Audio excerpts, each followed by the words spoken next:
But a little backstory for you may know this. I doubt most of your viewers know this. I'm a cancer survivor. This actually leads into the story. And I had a very curable form of cancer. It's called Hodgkin's lymphoma. And when I was a sophomore in college, it's called a Quato. It's called a Quato. I went through. Take it out. I went through treatment while I was still in school. Okay. And after I finished treatment, I happened to go on a date with a girl I was in the dorms with. Do you use that as a lead-in? Yeah. It's like, hey, ladies, I have cancer. Because I know on episode 19 of Geekscape, way back when we were in Toronto, and a kid that we had done like a fundraiser, like he made an Amazon wish list, and we plugged it on Geekdrome, our show then. We got him all this cool stuff, like an Xbox 360, and Tyson was nice enough to come on Geekscape, and I was like, I beat cancer, wanna fuck. Did you ever say I beat cancer, wanna fuck? It's usually like, hi, my name is Jason, I beat cancer, that makes me interesting. Like, I mean, like, what would you say? You wouldn't say that. I have, but I was drunk. I was drunk, but this isn't what happened with this girl. Anyway. Now you'll beat off tonight. Oh, okay. That's all I need. So this is still in college. So this is in college. This is my sophomore year of college. She and I went on one date. Nothing really happened. We were still friendly. We were in the same dorm, so we knew the same people. The next year, junior year, I'm fine. I'm back in full swing. Everything's, going fine. She invites me over to have drinks with her at her place and makes me dinner. Junior year, a year later. I'm an idiot. I don't realize that she's interested and that this is like her lead-in. So I just go over and have dinner, and that's it. No vibes. No vibes from me. Come watch a TV. Come watch something on the couch. Yeah. Hey, let's go through a photo album. No. Let's watch this romantic comedy, Just Friends. Anyway. That's not the one you want to watch. Yeah, not the one I want to watch. So anyway, I don't really see her for 2 years. Okay. So I've graduated college at this point. I'm still in Chicago, and I'm out getting drinks with friends at a trivia night at a local bar, and I happen to see her amongst a group of other people. Still in DC. Still in Chicago. Still in Chicago, right? Chicago. Northwestern, right? Right. Big Purple plug. Anyway, Purple Mafia, you gotta love it. Okay. So we're at the bar, and I see her, and I'm like, oh God, I haven't seen you in ages. Like, it's great to see you. How are you? She's from DC also, so we know some of the same people. I'm like, hey, listen, after the trivia, meet me at the bar. Let's get a drink. I'd love to chat and just check in and see how you're doing. So we go through the trivia night. I get hammered. Oh no. Laura's like, I know where this is going. Oh boy. We get to the bar and we start chatting up. I buy her around, and in the middle of chatting, she starts getting upset. Wait. Like getting just teary-eyed and upset. Now, normal, sober Jason would take a look at this situation and go, this is wrong. Yeah. I'm talking about my dogs. We should not be getting upset here. Why are you crying like a pussy? Right. But drunk Jason, whose crazy alarm has now gone to sleep. Okay. It's like, is everything okay? She goes, I'm just really sad because I really feel like you cut me out of your life for a while, and I feel like we just had this thing between us, and now no. So yeah, crazy alarm. A little crazy. So instead of oh God, I gotta run, I go, oh, I'm so sorry, I didn't mean to do that to you. That's a terrible thing. Right. And I go to give a hug, trying to be nice, and she plants one on me, not like that. Like that. Not like that. I want to taste the cancer. Yeah. Oh God. Chemo turns a girl on. This is worse than Bukkake Gon. Anyway, so is your nephew still playing Bukkake Gon? He's playing something else. Okay. I told him he's not allowed to play that anymore. What is it called? And it's not my nephew, it's my brother, Bakugan. Bakugan. Although your brother's like 20. My brother's 9. Oh, okay. Yeah. Oh, yeah, you got it. Yeah, okay. yeah. Anyway, we've gone through this. You can check the archives. Anyway, so she plants one on me, and so I've gone from, boy, I made this girl cry, to, I might get some. And she says, do you want to come back to my place? Yes, you do. Fucking A, Bubba, why not? She's gonna fuck the remnants out of you. So, oh, Jesus. So we get back to her place, and, we're making out, and I'm getting my shoes off, my coat off, and in the middle of making out, she starts bawling.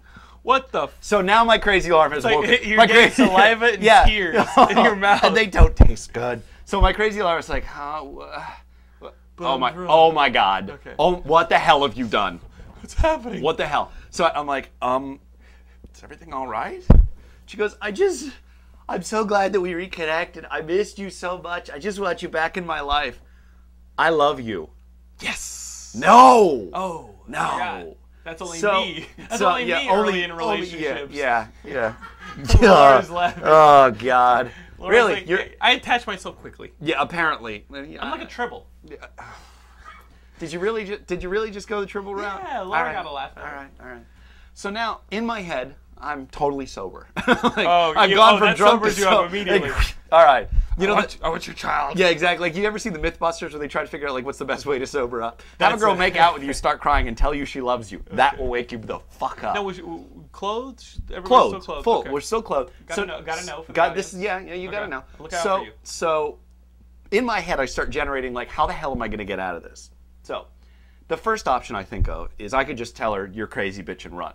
No, because she's crazy. We're good guys. She'll chase me down with an ice pick. Like, that's not okay. Also, you crazy. I don't know why I did the Schwarzenegger impression there. The fact that you were making out with that started to really fuck up my mental picture of this story. Well, my second option was I could sleep with her and then leave the next morning and never call again.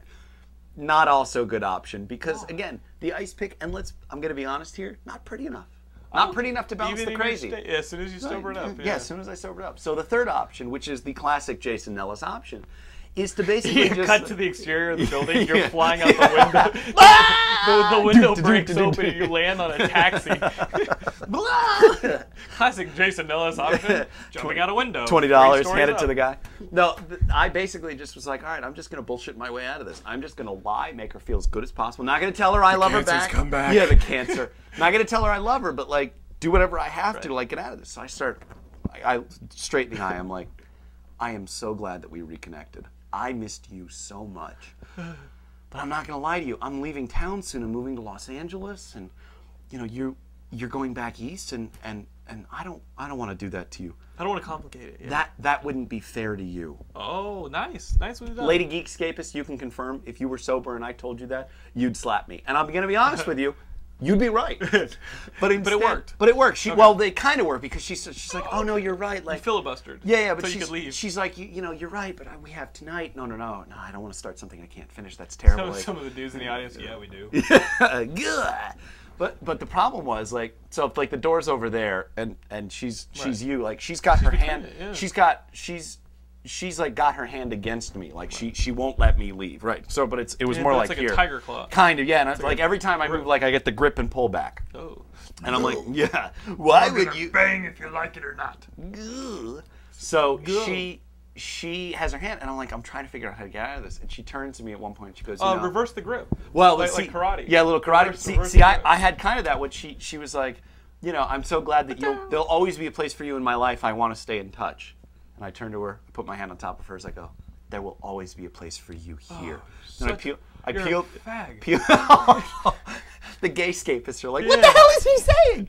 But they think you're gayer than well, them. probably. But I literally like peel her hand off. You said you'll always have a place for me in here. Oh, I did. Piece of and shit. then I got my coat, I got my shoes, I went outside, and in the pouring rain, I hiked, jogged, sprinted, whatever, 9 blocks back to my apartment. I get back in my apartment, and I am shivering. I'm covered in rain.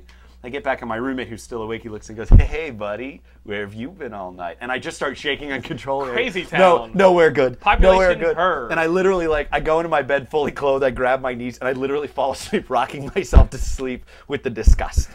you were disgusted at yourself for saying such shitty lines. I'm still disgusted at myself. But did this story have an update? Did she follow you? No, the only update was that she kept sending me Facebook messages, and I never responded, and that was the end of it. How long ago did this occur? Coming up on 3 years ago now. And are you still getting Facebook messages from this No, one? no. She figured it out after a year. Okay, after a year. Okay. Yeah. We're not friends on Facebook anymore, so I'm feeling pretty good. I'm pretty sure that this isn't going to get back to her. Well, we're not anymore. Okay. Well, you survived, my friend. You survived. Both cancer and the craze. But you'll notice, like, I have a dozen of these crazy dating stories. The taste of chemo turns me on. Really? Yeah. The taste of chemo? Yeah. All right. All right. Chemo does have taste for those of you that have never had it. Does it? What does it taste like? Well, chemo, it's like getting injections in your veins or like a port or something, and some of them have taste. One of the ones I had tasted like copper. Yeah, it was not pleasant. So, like when you're a kid and you lick the penny and you forget what it tastes like? Kind of, It comes back to you in that moment. Yeah, but it's like all over. Like, it's like having cotton balls in your mouth? We can have a cancer-scape about it. Does it dry your shit out like hardcore? Yeah, like I'd have to like drink soda during chemo treatments or to keep it from like making me hark.